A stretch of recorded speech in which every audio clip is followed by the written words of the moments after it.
வணக்கம்.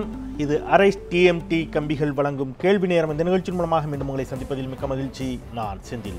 மக்கள் சமூகம் சார்ந்து உங்கள் ஒவ்வொருவருக்குள்ளும் தினமும் ஓடிக்கொண்டிருக்கக்கூடிய ஆயிரக்கணக்கான கேள்விகளில் ஏதாவது சில கேள்விகளுக்காவது விடை தேட இயலுமா என்ற முயற்சியே இந்த கேள்வி நேரம். அந்த வகையில் இன்றைய கேள்வி நேரத்தில் நாம் விவாதத்திற்கு எடுத்துக்கொண்டிருக்கக்கூடிய பொருளை நீங்கள் திரையில் பார்த்து கொண்டிருக்கிறீர்கள்.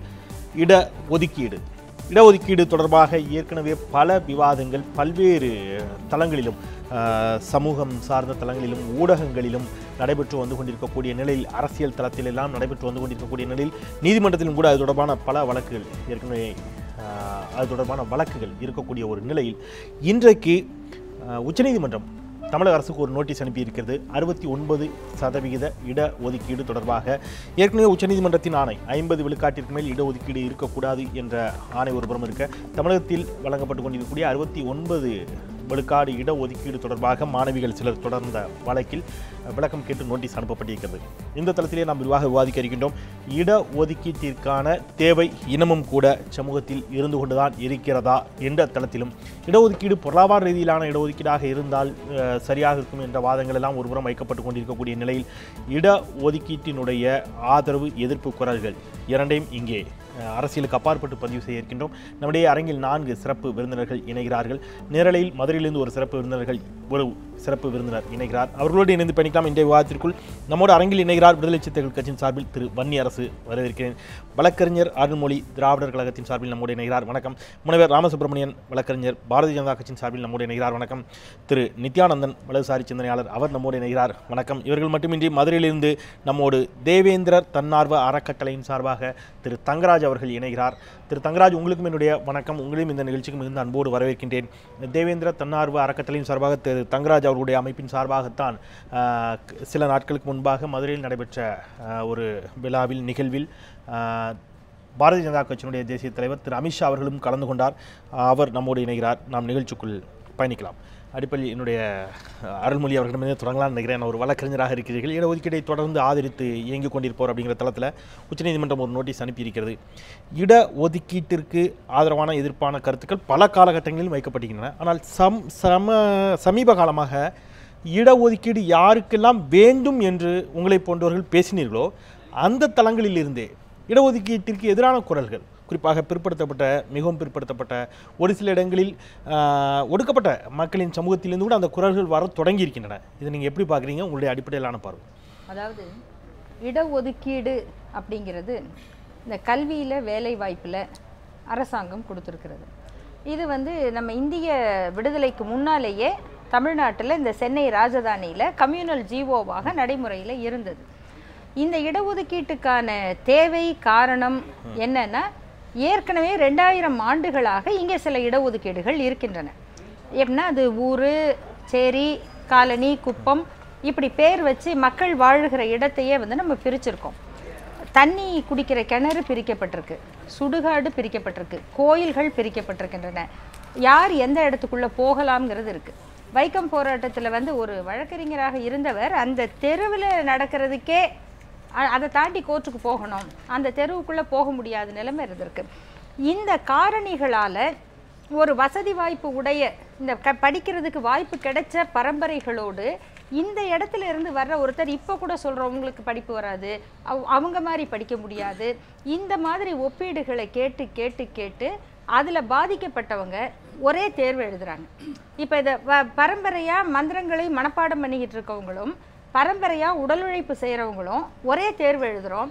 அந்த தேர்வு மனப்பாட தேர்வு. இதில் நான் அதிக மார்க் வாங்கிட்டேன், அதனால் நான் புத்திசாலி, உனக்கு மார்க் வாங்க முடியலை, அப்போ நீ முட்டாள் அப்படிங்கிற ஒரு போக்கு இருந்துக்கிட்டு இருக்கு. அப்போ இதை தரப்படுத்துறதுக்கு தான் இந்த மாணவர்களை பொறுத்தவரை முற்படுத்தப்பட்டவர்கள், பிற்படுத்தப்பட்டவர், அதில் 5 மார்க்கு கம்மியாக இருந்தாலும் அது ஈக்குவல் தான். அது மாதிரி எஸ்சி எஸ்டி வரும்போது பிசிக்கும் அதுக்கும் இருக்கிற மார்க் மதிப்பெண் வித்தியாசம், இவர் அவனை ஏண்டான்னு கூப்பிடுற இடத்துல இருக்கவர், 2 பேரும் ஒரே இடத்துல படிக்கிறாங்க. இந்த சமூக பின்னணிகளை எடுத்துக்கொண்டு தான் இந்த இடஒதுக்கீடு வந்திருக்கு. இதை இன்னைக்கு எந்த ஒரு திட்டத்துக்கும் ஒரு குறிப்பிட்ட காலகட்டத்திற்கு பிறகு அதை அனுபவிக்கிற சமூகங்களில் இருந்தே அந்த வரலாற்றை உணராத எதிர்ப்பு குரல் வருவது இயற்கை. இதற்கு எதிரானவர்களிடமிருந்து எதிர்ப்பு குரல் வருவதை நம்ம புரிஞ்சிக்க முடியும். ஆனால் அனுபவிப்பவர்களிடம் இருந்தே அதற்கான எதிர்ப்பு குரல் வருவது என்பது ஒன்று அறியாமை, இன்னொன்று வரலாற்றை அவர்களுக்கு சொல்லிக் கொடுப்பதிலே நாம் தவறிவிட்டோம்னு நான் பார்க்கிறேன். அது தொடர்பான விவாதத்துக்குள் அடுத்தடுத்த சுற்றுகளில் விரிவாகவே பயணிக்கலாம். திரு வன்னியரசு, அடிப்படையில் உங்களுடைய பார்வை, ஏன்னா சமீபத்தில் நடைபெற்ற மதுரை அவர்கள் அதை மதுரை பிரகடனம் என்றே சொல்லியிருக்கிறார்கள். அதில் அனைத்து சமூகத்தைச் சேர்ந்தவர்களும் கையெழுத்திட்டிருக்கிறார்கள், அமித்ஷாவும் கையெழுத்திட்டிருக்கிறார். அது குறித்து கூட உங்களுடைய கட்சியினுடைய தலைவர் திரு திருமாவளவன் அவர்கள் கூட பாஜகவின் மீது அரசியல் ரீதியாகவும் சில குற்றச்சாட்டுகளை வைத்திருக்கிறார். பாஜக ஏதோ இடஒதுக்கீட்டிற்கு எதிராக செயல்படுகிறது என்ற ஒரு சந்தேகம் எழுகிறது அப்படிங்கிற ஒரு வாதத்தைலாம் வைத்திருக்கிறார். நம்ம அது போன்ற விவாதங்களுக்குள் அடுத்தடுத்த சுற்றுக்குழுக்குள் நுழையலாம். அடிப்படையிலான உங்களுடைய கருத்தையும் பார்வையில் என்னன்னா, அமித்ஷா அவர்கள் மதுரையில் அந்த மாதிரி ஒரு மாநாட்டில் கலந்து கொண்டது ஏற்கனவே இங்கே இருக்கிற அந்த சாதியை எப்படியாவது பிஜேபி வளர்க்கணும் அல்லது அந்த இந்துத்துவத்தை உட்புகுத்தணும் அப்படிங்கிறதுல அவங்க ஏற்கனவே உள்வாங்கி கொண்டவர்கள் இருக்காங்க. இன்றைக்கி தேவேந்திரவில் அந்த அமைப்பு சார்பாக கூப்பிட்டவங்க அந்த அமைப்பு அந்த சமூகத்தினுடைய பிரதிநிதிகள் இல்லை, ஒரு அமைப்பு சார்பாக அவங்க கூப்பிட்ருக்காங்க. அதோட அது முடியுது. ஆனால் இவங்க என்னென்னா, அவங்க இடஒதுக்கீடு வேணாம் அப்படின்னு சொல்கிறத இவங்க அதை எடுத்துக்கிட்டு அதை உள்வாங்கிக்கிட்டு எப்படி வடக்க ஜாட் அமைப்பை பிற்படுத்தப்பட்ட பட்டியலில் சேர்க்கணுன்னுட்டு ரொம்ப தீவிரமாக இருக்கிறாங்க.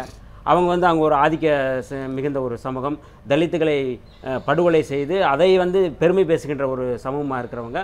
அவங்கள பேசும்போதே அவங்க ஆரிய ஜமீன்தார்கள், நிலக்கிழார்கள்னு சொல்லி அவங்க தங்களை அந்த காப் பஞ்சாயத்தில் அனௌன்ஸ் பண்ணுறாங்க அந்த ஜாட் சமூகம். ஆனால் அவங்கள பிற்படுத்தப்பட்ட பட்டியலில் சேர்க்குறேன் அப்படின்னு சொல்லி உத்தரவாதம் கொடுக்குறாரு.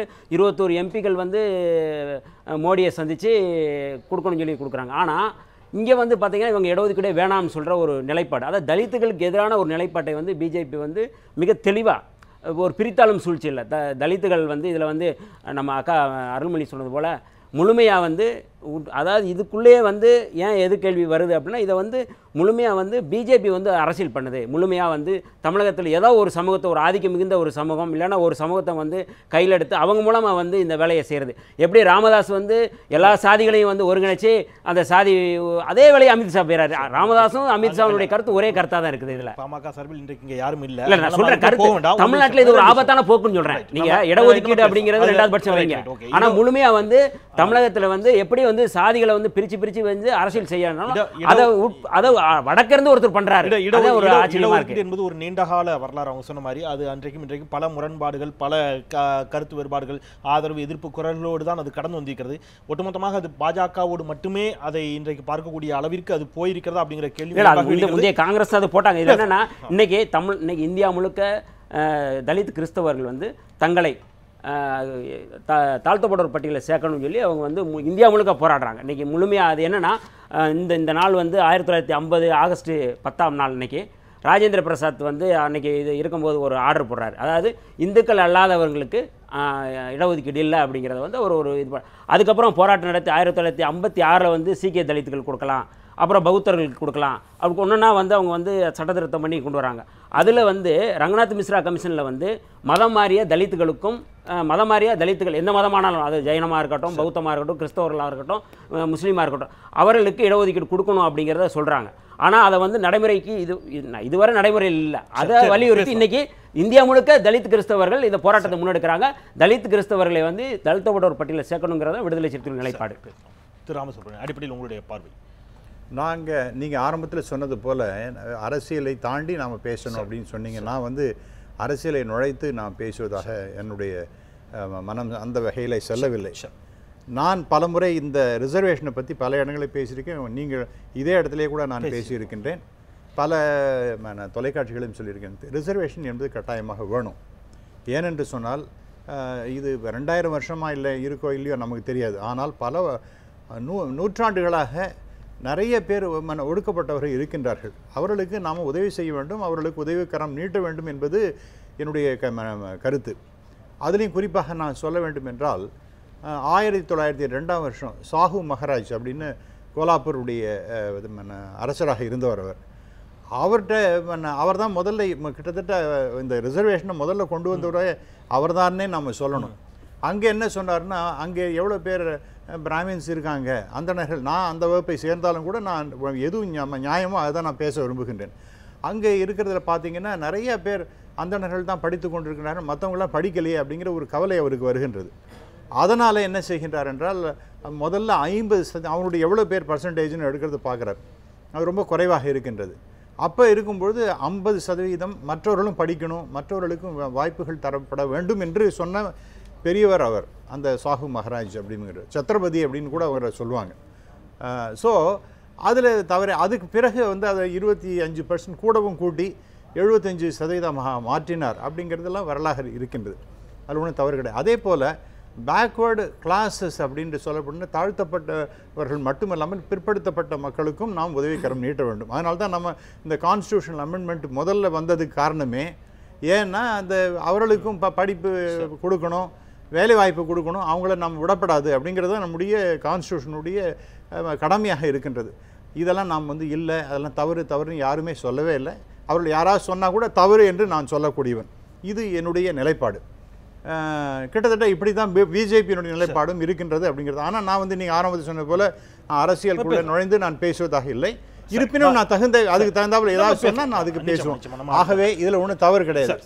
ஆனால் SC schedule caste and schedule tribe அவர்களுக்கு நிச்சயமாக இதை வந்து ஒரு கால வரம்புக்குள்ளே நீங்கள் கட்டுப்படுத்தக்கூடாது என்பது என்னுடைய அபிப்பிராயம். கட்டுப்படுத்தக்கூடாது. ஏன்? ஆமாம், அது நீங்கள் வந்து அவங்க வந்து ரொம்ப இப்போ கூட நாம் இங்கே சமீபத்தில் பேசணும் காஸ்ட் சர்வேயை பற்றி பேசும்பொழுது எஸ்சி இப்போ நம்ம இன்னும் அவர்களால் வெளியில் வர முடியல அப்படிங்கிறத பற்றி நான் சரி குறிப்பிட்டு இருக்கின்றேன். உங்களுடைய பார்வை? தமிழகத்தினுடைய இடஒதுக்கீடு என்பது மற்ற மாநிலங்களோடு ஒப்பிட்டு சொல்ல முடியாதது. போராட்டங்களுக்கிடையே இந்த 69 கிடைத்திருக்கிறது. எல்லா அரசியல் கட்சியும் ஆதரித்து சட்டமன்றத்திலே இந்த 69 வேண்டும் என்று சொல்லி 9வது அட்டவணையிலே நீதிமன்றத்திலே கேள்வி கேட்காத அளவிலே அதற்கான சட்டத்திருத்தத்தையும் கொண்டு வந்தது தமிழ்நாடு. எனவே 69 விழுக்காடு என்பது சாதாரணமாக கிடைத்ததல்ல.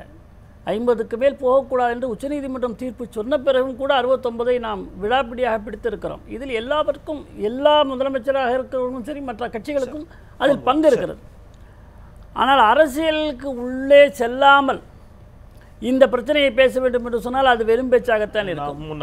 அரசியலுக்கு அப்பாற்பட்டு நான் சொன்னது ஒருவேளை நீங்கள் எல்லாரும் தவறாக புரிஞ்சுக்கிட்டீங்கன்னு நினைக்கிறேன். நான் சாதாரணமான அரசியல் மேடையாக, அது திமுக அதிமுக அல்ல, அந்த மாதிரியான அரசியலாக இல்லாமல் அரசியலுக்கு அப்பாற்பட்டு இது விவாதிக்க முடியாது. நான் சொன்னது வெறும் அரசியல் நோக்கத்தோடு மட்டுமே விமர்சனங்கள் இல்லாமல் அந்த அரசியலை சொன்னேன். ஒரு நமக்கு பர்சனல் அரசியல் இருக்குல்ல, அந்த அரசியல் எதுவும் இல்லாமல் பாஜகவை நோக்கி நிச்சயமாக பாஜகவை தவிர்த்து பேச முடியாது, திமுகவை தவிர்த்து பேச முடியாது, விடுதலை சிறுத்தைகளை தவிர்த்து பேச முடியாது.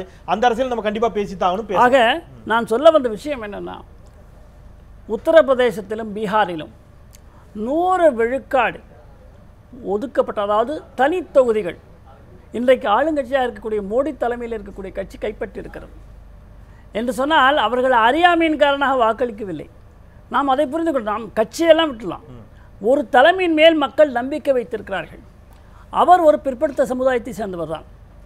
அவர் முற்பட்ட சமுதாயத்தையோ அல்லது இடஒதுக்கு எதிரானவரோ அல்ல.